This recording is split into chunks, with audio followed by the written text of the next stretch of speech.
Japan has been on the path to demographic oblivion for more than 5 decades.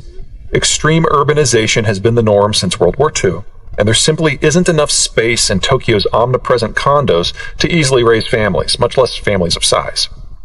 The aging process is so deeply entrenched that some 30,000 Japanese die in their apartments every year without anyone noticing, until there's a smell necessitating fumigation.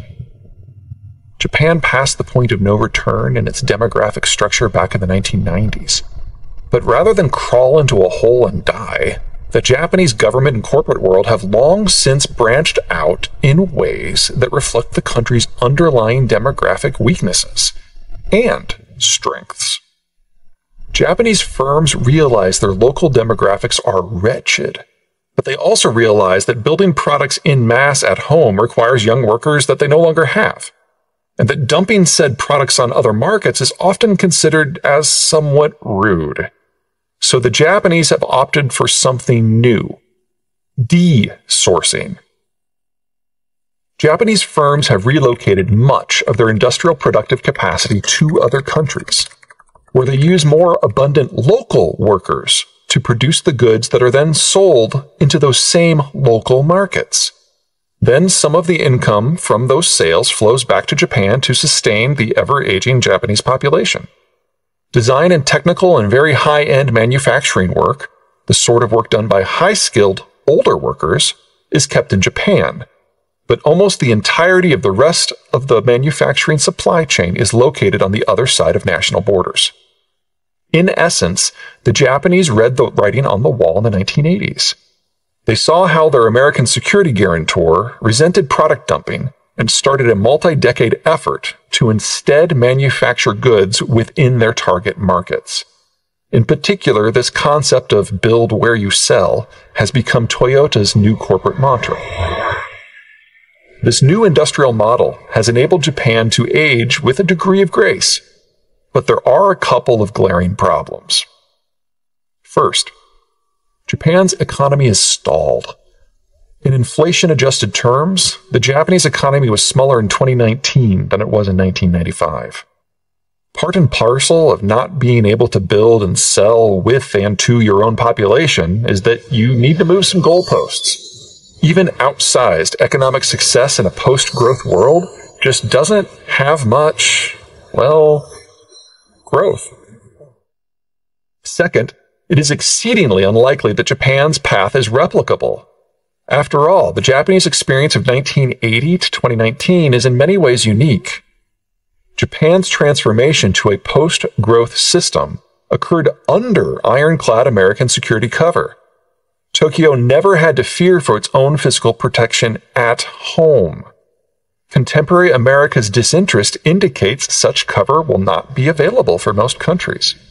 Corporate Japan faced no serious security threats abroad, in part because of the we're-all-friends-now nature of the post-Cold War environment, and in part because the Americans prevented any security threats from arising.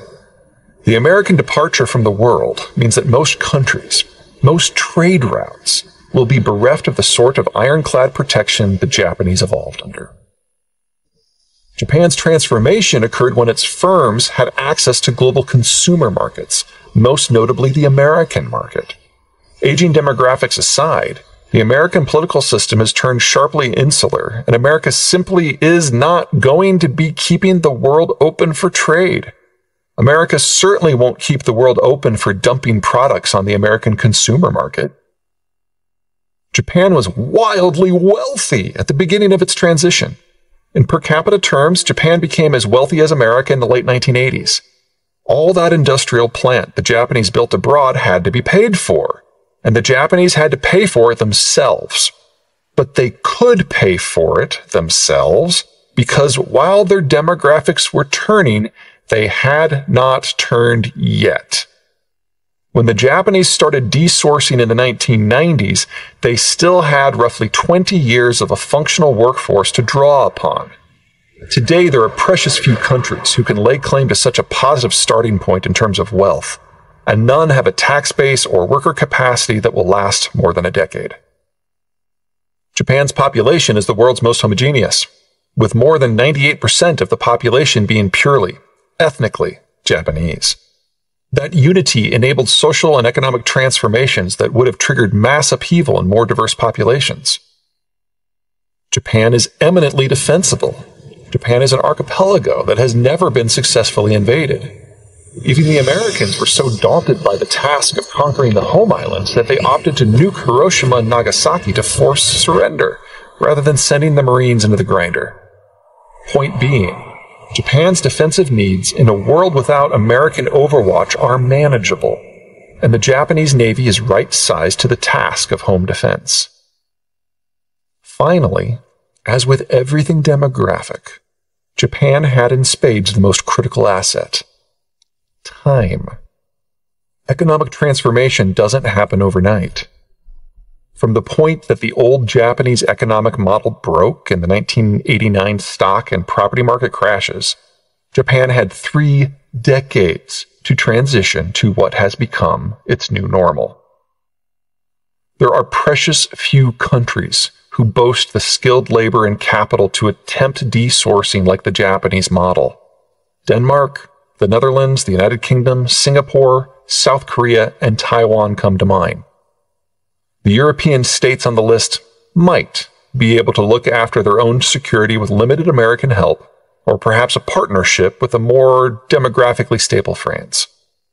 As to the Asian states, they might be able to throw themselves at none other than Japan's mercy for their security overwatch. But for all of them, it would be a crapshoot as to where they'd desource to.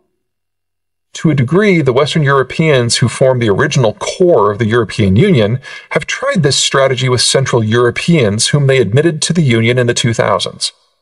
But on average, the Central Europeans are aging even faster than the Western Europeans, so this strategy will collapse under its own weight in the 2020s. The Asian Tigers have the possibility of desourcing to the Southeast Asian nations, and indeed some of that has already occurred. But none of them have the military capacity to sustain such a relationship without extensive external assistance. With the notable exception of the United States, any country with a reasonably healthy demographic is more likely to be an economic and/or security competitor, and therefore an unwise destination for their investment funds. Shifting to a new system was always going to be painful, and most countries simply were never going to make the cut.